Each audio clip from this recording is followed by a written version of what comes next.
Yeah, really excited about the outcome of yesterday and what that means for the playoffs and becoming the 2 seed. We have multiple goals in this program, and we knocked 2 of them out of the way yesterday. Beating our rivals and winning the conference. But what's ahead is what we're ultimately after, and getting there and navigating December isn't easy, but I like the fact that we'll be able to play here in Bozeman, and the teams will have to come here. The matchup between Yale and Youngstown, and we'll dive into what both those teams bring to the table. We did see Youngstown earlier. They played Mercyhurst before we did. I know they had an offense that could score points, and again, don't know much about Yale, but that was a big win for them yesterday, beating their rival Harvard, who was an undefeated team. So looking forward to a couple weeks down the road, being back at home in Bobcat Stadium, and our playoff atmosphere here has been tremendous, and we need that to be every bit of that as we go after it this year.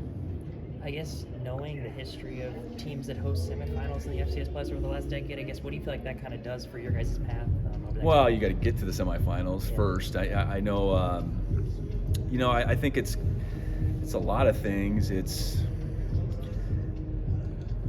the home field advantage that the teams that have made it to the semifinals and played at home can create. I think that's probably as big a difference as anything. And we've hosted twice in the semifinals. One is the 8th seed, one is the 1 seed. In both those were charged up environments. I know we traveled to South Dakota State and had to deal with a lot of things that particular day in the semifinals. Prior, Montana State had to travel to NDSU. So I think it's the teams you face. Certainly, it's the ability to play at home and what your environment can do, and how much that adds to the point differential, the potential point differential. I don't think you can quantify that necessarily, but I know playing at home for us is a big deal. Having potential matchups in the future, obviously a potential big one with the Grizz again. How do you kind of balance that with your team and just trying to? What are the biggest, keys to focusing on the each game at a time? Yeah, it has to be that simple. I know we can look at the bracket. You can go chalk and see how it would play out, and that's not the way it always works. So we got to take care of business on our end, and whether it's Yale or Youngstown that's coming out here, that's really all that we can be concerned about. Period. What's important about this week? Well, we've been fortunate now. This is 5 years in a row to have this week to be another bye. I think byes, if done correctly, are always healthy for the body, certainly, but for the mind too. I know, this week in particular with Thanksgiving, us being on fall break, I think it provides us an opportunity to be about football when we're here, certainly, but then allow the guys the opportunity to go home and be around family on Thursday. I've coached long enough, and coached when you've had teams together for Thanksgiving, and while that is great, because we are a family, our guys having a chance to get home, and being with their families, or some of our guys going to other teammates' homes. I mean, that's special on Thursday. So we'll get some really good work done this week. Get some healing done. Get our minds right, and in some ways get re-energized to go after this. What was that bus ride last night? How did that feel? Oh, it's a lot different with trophy in hand, I guess, for sure. You're thinking less about all the little plays in the game than you would if you're on the other side. I know it's a lot of just texting people back that text. I think I spent most of the time doing that. And I think our guys, I think recognize that was a hard-fought game, that we came out on the right side. A lot of appreciation for that opportunity and to play in front of that type of crowd in that environment. And I think our belief is strengthened just being able to go in and do that. It was it wasn't as long a trip, I guess, put it that way. Was there any moment just during the game or in the aftermath that you really are thinking about a lot right now? Well, I think I said it yesterday. We went up 10. I went and told our offensive line, and we're going to get a chance. You guys are going to get a chance to close this out.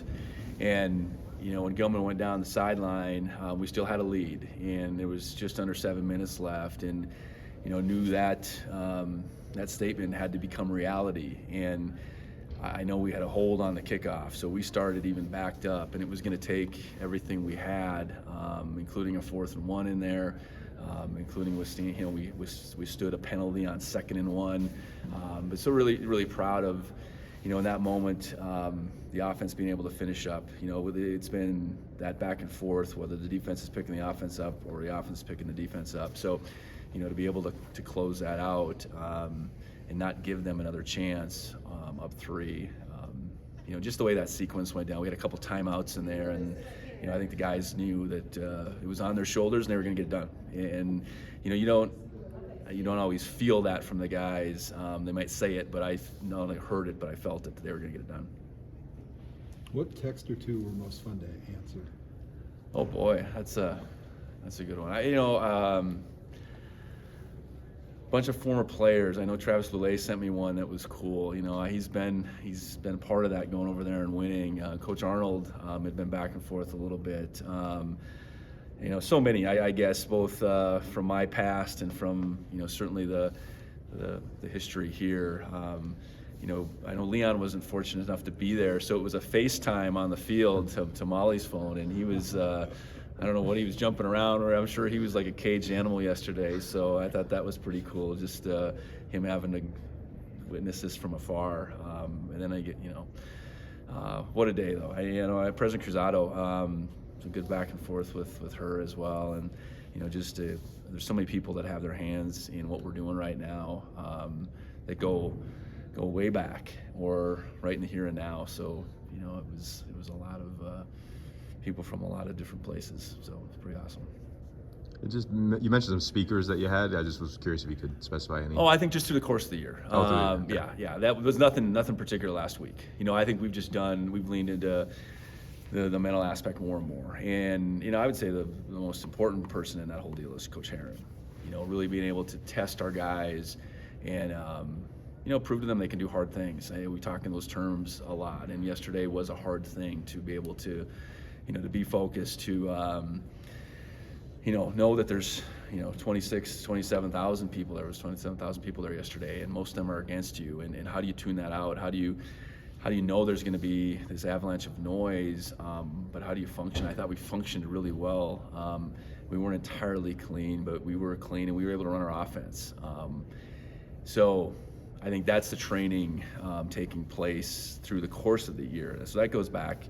Into the winter, and the tests he puts those guys through, and we've probably dialed it up now over the last month, but I think it was just as much mental going over there and our mental training as opposed to the physical.